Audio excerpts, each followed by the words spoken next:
Hey everyone, welcome back to Clutch Situation. This video I've been planning for quite some time, and the idea behind it is that many people ask some consistent questions on the channel. There are about a half dozen or so questions that I get on many of my videos, especially the older videos. Many of my newer videos, the comments mostly focus on, people who have been around for quite some time. Thank you to all of my subscribers in the audience. But especially the older videos that people will find because they get a suggestion for a certain tool. They search for EDC, they search for mechanical pencils, and they discover my channel for the first time. And so I tend to get these questions right out of the gate that are just repeats over and over and over again. And I do want to help people. I want you to try to find a tool that's right for you. I also kind of want to respond to people out in the audience that, I think it's super important for us to have a sense of perspective about our hobbies. And so my intention with these questions is not to be too snarky, but at the same time, they're going to be kind of snarky because one of the things that I think is important for people to understand about YouTubers is that, we're doing this because we want to do it and because we're excited about it. And I have a sense of humor about my hobby. Not everybody has a sense of humor about their hobby. And, we could question, whether or not we're maybe taking things a bit too seriously. And so what I intend to do with this video is whenever someone asks me a common question, I can just link them to this video and they'll get an answer to their question. And then I won't have to spend, a huge amount of time typing out individual responses for all those things. It's a balance of the best of both worlds. And so let's just go ahead and kick it off right away with the first question, which is, can you recommend a pencil for me for X profession? Well, folks, I'm a professional. My profession is not mechanical pencils, okay? I consider myself an enthusiast, not an expert, and in that regard, I don't really feel comfortable giving professional advice to someone who is not within my own profession. If you were a teacher in the audience, I would feel comfortable having a professional discussion with you. For those of you in the audience who are architects or draftspeople or artists, I don't really feel confident giving you advice on what pencil would be appropriate for you because I don't do what you do on a regular basis. So what I recommend that you do is, first off, ask other professionals. Okay?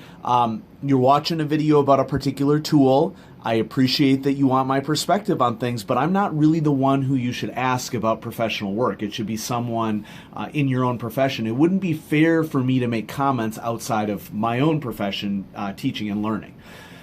Also, I also want to point out to people that, like many hobbies, skills, professional endeavors, personal preference plays a huge role in this. And so a lot of the time when people ask me which pencil that I would recommend to them, they will ask me for a particular pencil, and my response to that has to be questions. And folks, it's questions that you can ask yourselves. You can ask yourself, how do I feel about particular features on a mechanical pencil? What is it that you like most about a writing experience? Inevitably, you're going to have to try a series of pencils out sometime to find a mechanical pencil that is right for you. I could maybe give you a recommendation based upon what I know about the weights and the grip and everything like that, but once again, it's going to be individualized. So what I always recommend for people is continue to develop your own confidence in your own judgment. You know what's best about what you like and what you don't like, and I don't want to suggest something to you when you're really in the best position to suggest something to yourself. And so, keep that in mind. People ask me, did you see that thing posted by that person on the mechanical pencil subreddit or on Fountain Pen Network? And my answer to that is that I'm not really on either platform. I have no plans to get on either platform. I understand that both platforms exist and people really like discussing mechanical pencils in both of those locations. I wish you well. I'm not going to spend a lot of time perusing message boards related to mechanical pencils. What I'm doing with these videos is mostly what interests me for mechanical pencils is just sharing with an audience what I like and what I don't like. I'm not really interested in a debate. And Reddit and Fountain Pen Network, A lot of the time it's people asking for advice, which I think is great. Some of the time it comes down to a debate, and I'm not really interested in a debate, so that's part of the reason why I'm not on either of those platforms. All right, next. Why is your handwriting so bad? This is probably one of the biggest comments that I get on the channel, and part of my response to it is, why do you care? Folks, different people have different skills, and it's okay that we have different skills. Handwriting is an example of a skill of mine that, I've kind of had a quote-unquote doctor's handwriting my entire life. It does get me into a little bit of trouble with my profession of teaching and learning, and that it is important that people be able to read my feedback. Under those circumstances, I really concentrate on it, and I try to do my absolute best. When I'm doing something recreationally, that's not as big of a concern for me, because I'll come home exhausted from a day and I might just want to do a video to help me to relax, and I'm not really spending a lot of time making sure that my handwriting is perfect. And so, it's good for us to develop a healthy filter online. I know that the internet is anonymous, and that comes with, a series of benefits, and that you don't really have to be as cognizant of your tact online. But I think we also really need to ask ourselves the question, is it productive or appropriate for us not to have tact online? And so some of you who have been with the channel for quite some time have maybe seen some of my responses to why is your handwriting so bad, and it's frequently me commenting on the tact of the individual who's asking that question. So just keep it in mind that you can choose to be supportive, or you can choose to be critical, and there's nothing inherently wrong with being critical, but there's a fine line between being critical and being mean. So just, keep that in mind. Get to the point. This is also another frequent comment that I get, and it comes in all sorts of fun flavors. Like, people frequently will talk about how, just go ahead and show us the pencil. Okay, and there may be some of you who are watching this right now that you don't like the fact that there's not a lot of action on the screen. I think we need to bring up that this may not be the channel for you, okay? I'm not going to change what I do because you don't like it. I'm not going to change what I do because you don't like the pacing. If you like it, great. Thanks for being here. If you don't like it, I don't really lose a lot of sleep over people who are concerned with my pacing on YouTube. So, just keep that in mind. Now, a little bit more detail on that is, folks, I believe in taking my time. I purposely don't script my videos. I do that for a reason. It's because I believe in authenticity. I don't want to participate in what I'd say is a bit of a culture of fakeness on YouTube, where, there's nothing wrong with being professional in terms of how we present stuff, but I'm not a professional YouTuber. I'm not a professional videographer. I'm not an editor. That isn't what my profession is, and I don't want to unintentionally come off as disingenuous by doing something that isn't my nature. I have raw enthusiasm for the things that I do. I have raw enthusiasm for teaching. I have raw enthusiasm for running Clutch Situation. As a science teacher, I believe that context really matters a lot, so I spend time at the beginning of a lot of my videos giving that context so that everybody has an understanding of what they're about to watch. And if you don't watch further, that's fine. But one thing that we know for sure from a learning perspective is that when you give a learner context about what they're trying to learn, like what their objective is, so to speak, a lot of people appreciate that, because then they can prepare their mind for what they see. And maybe that's not for you, and if it's not for you, that's fine, but it's something that I do here in my videos. Let's keep going. You should improve the quality of your videos. I don't believe in overproduced content. Honestly, folks, my time is better spent working on my professional job or working on my household, helping those people, than it is in improving my videos. And if that's a sore spot for you, you really got to start getting used to the fact that what you see is what you get. I do Clutch Situation for my own enjoyment, and if you like what I do, then everybody wins. I'm not really interested in this becoming a source of stress for me, and I've said that on the channel for quite some time. I think that you need only look at the strugglers of YouTubers who attempt to do this for a living. to see that there are costs to that heavy production.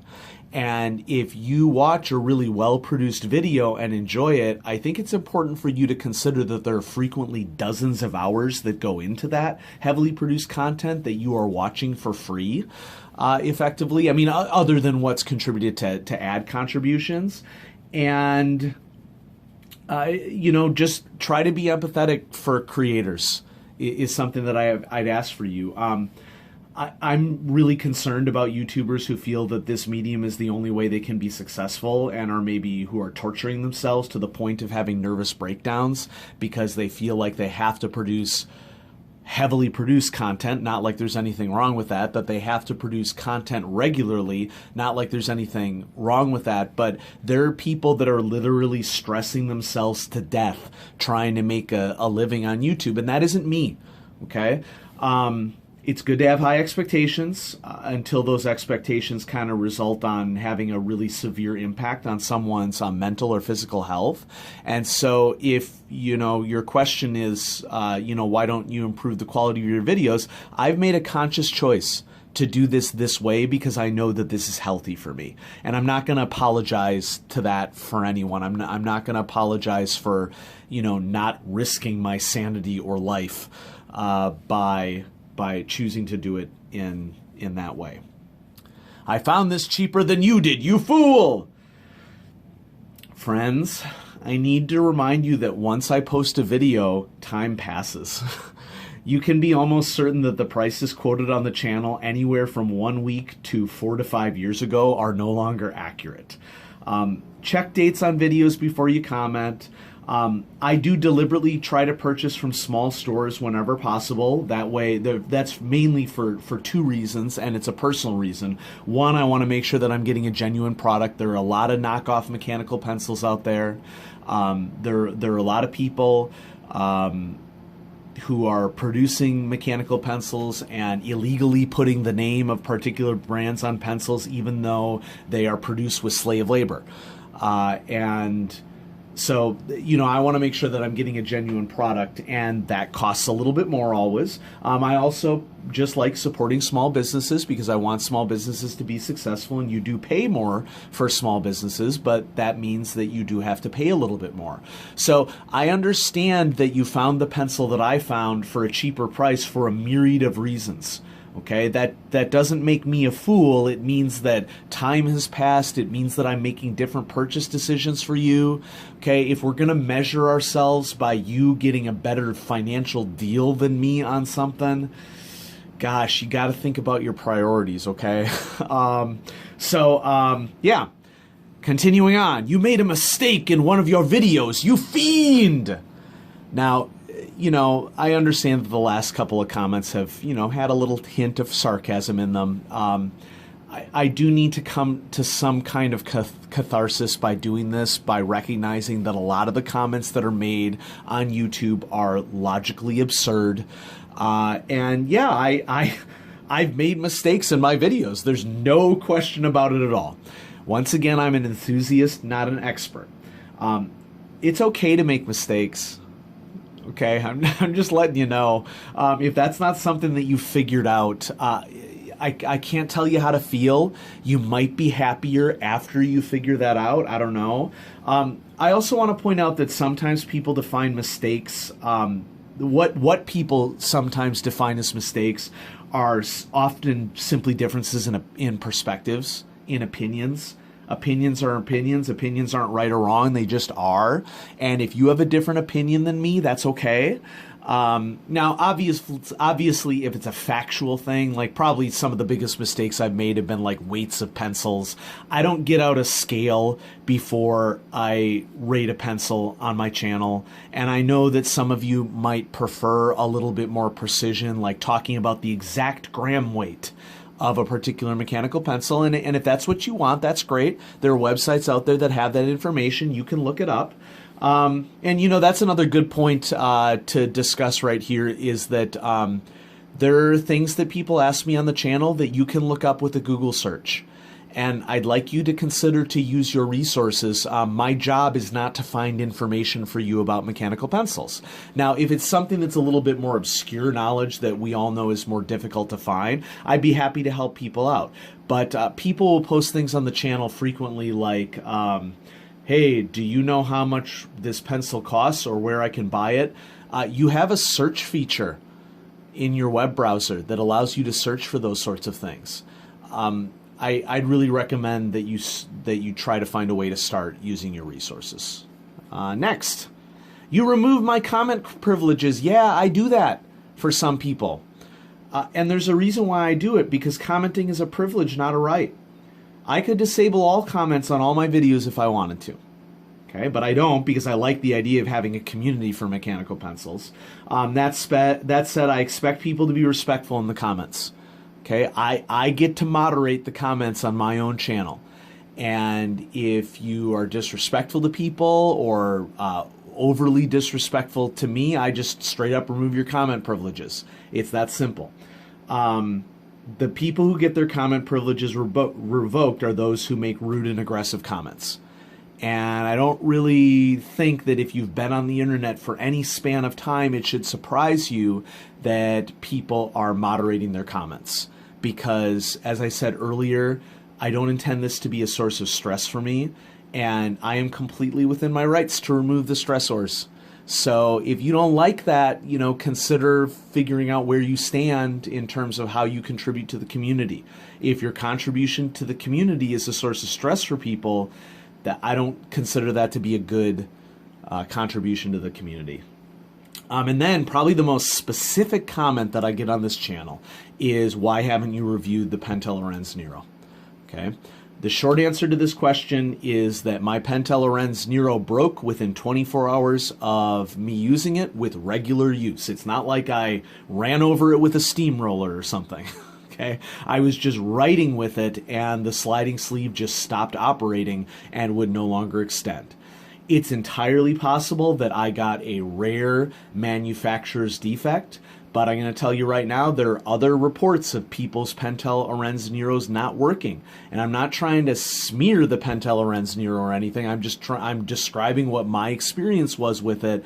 And I don't really feel like dropping $35 plus for a pencil that has potential reliability issues. And so, unfortunately, you're not going to see it on the channel unless someone were to send me one.